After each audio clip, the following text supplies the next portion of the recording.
Brothers and sisters, I don't think there's any parent in the world who at one time or another, as their teenage son or daughter is going out the front door, hasn't said to them in probably every language under the sun, in one way or another, make good choices, and rightfully so.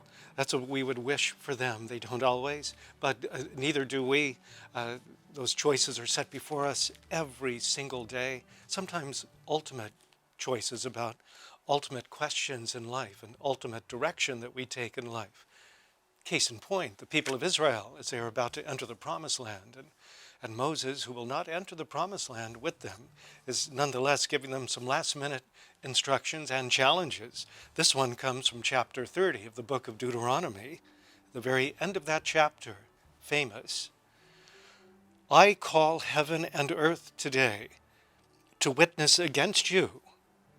I have set before you life and death, the blessing and the curse.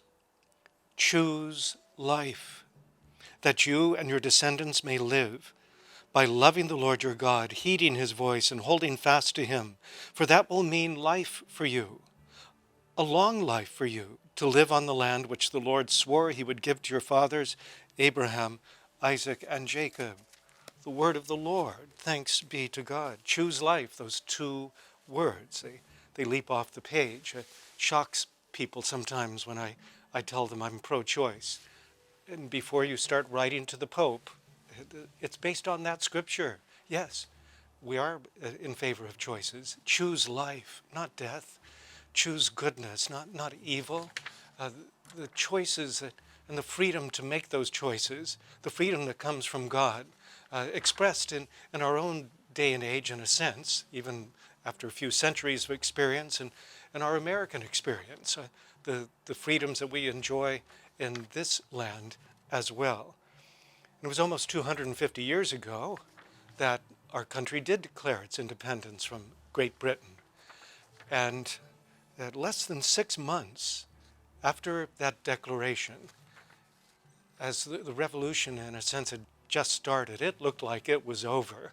They were in the most incredibly difficult times. That's putting it mildly. And on December 23rd, 1776, again, less than 6 months after the Declaration of Independence, there was a young patriot named Thomas Paine who wrote a pamphlet that today we would call an essay, entitled The American Crisis. And there's some famous lines at the very beginning, in fact throughout, but this line, it bears quoting.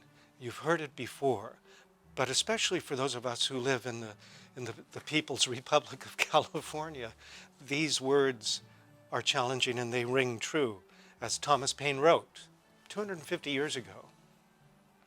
These are the times that try men's souls. The summer soldier and the sunshine patriot will, in this crisis, shrink from the service of their country, but he that stands by it now deserves the love and thanks of man and woman. So brothers and sisters, I must admit that I'm no less susceptible than the next person to becoming a sunshine patriot when it comes to living my faith, when it comes to professing my faith, when it comes to standing up for what's right, when it comes to engaging in the struggle, in the battles before us, especially in defense of human life, from conception to natural death. That is the church teaching, Mr. President. We are tempted to avoid conflict. We are tempted to cut and run, to retreat, some literally leaving the state of California. And I believe we are tempted at this time to be a little complacent on that last point. I think we all felt a sense of accomplishment and maybe even a feeling of euphoric surprise when the Supreme Court overturned Roe versus Wade in the recent Dobbs decision. I know I did. It was a marvelous victory. Too many of us, however, felt that we had won the war. Brothers and sisters, we did indeed win that battle. It was a major victory. It's like Saratoga. Look it up in your history. But the culture wars, the battle for the defense of human life, they rage on. Those battles rage on. Some of you know the California legislature put together a proposal for the upcoming November ballot. It is Proposition 1, and on that level it's extraordinary. Most propositions come from the people, not from our representatives. They come from these major efforts at gathering signatures, for example, to get a petition on a ballot, say, in the November elections. If this came from the legislature, and it was signed by the governor, but it still needs to be approved by the voters, although we didn't put it on the ballot. And it's a simple majority, and that's going to be a hard slug here in California. What would it do? It would permanently allow taxpayer-funded late-term abortions without limit, no limits. You can abort your baby, take the baby's life, up to and including the very moment of giving birth, right up to that moment. Actually, the proposition goes further, if you can imagine that. Proposition 1 will amend the Constitution of the state of California, and it would permanently expand and vastly increase abortions in our state without doing anything to give vulnerable women a real choice. The governor of our state, legislative leaders, many of them would call themselves devout, self-proclaimed Catholics, have vowed to make California an abortion sanctuary, misappropriating our vocabulary. Sanctuaries used to be safe places for people who were truly in trouble, and now the most unsafe place in the state of California might be a mother's womb. Imagine that.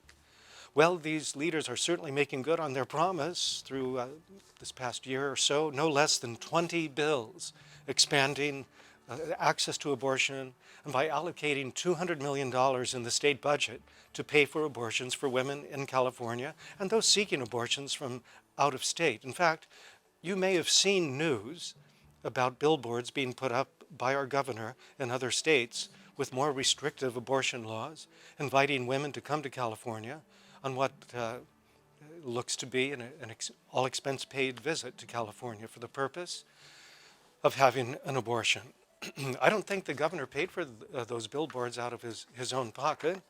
I wouldn't have, I suppose, any more respect if he had, but it would have been honest. And those are our tax dollars at work. So sad, so wrong. And in those billboards, in another very recent news report, at the bottom of a billboard inviting women to please come to California to take the life of your baby, at the very bottom he quoted scripture, in fact Mark chapter 12, verse 31. Love your neighbor as yourself. There's no other greater commandment than these. It's blasphemous beyond belief. It gets my blood boiling beyond belief. And I'd better draw this to a close before I say some words that I shouldn't say in public or really even in private. And then we'll have to record this again because we just have unholy language. It's just another reminder, brothers and sisters, that we truly do live in times that try our souls. Now, I cannot, and I would not, as a cleric, as a priest, as a bishop, somewhat of some kind of Christian leader in this community, I would never tell anyone who to vote for. In fact, it's really forbidden by the laws in the state. And we are people who do believe in the rule of law. We do. That's why we try to change it when we feel it's unjust, when it's unfair, when it's not moral. Yes, and that's part of our American freedom. So I would not tell ever anyone who to vote for. But there are times when I can, in fact, in times when I must, encourage people what to vote for, how to weigh in on a particular proposition. And this is one of those times, and the proposition is Proposition 1. So I encourage everyone within this Diocese of Fresno, I encourage every person of goodwill in this state of California, in this beautiful Central Valley of ours, I encourage I implore everyone to vote no on Proposition 1 in November. We're starting novena prayers for that purpose as well.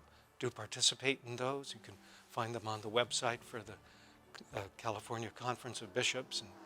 And I really encourage you to join us in that. So God bless you and those you love always and in every way.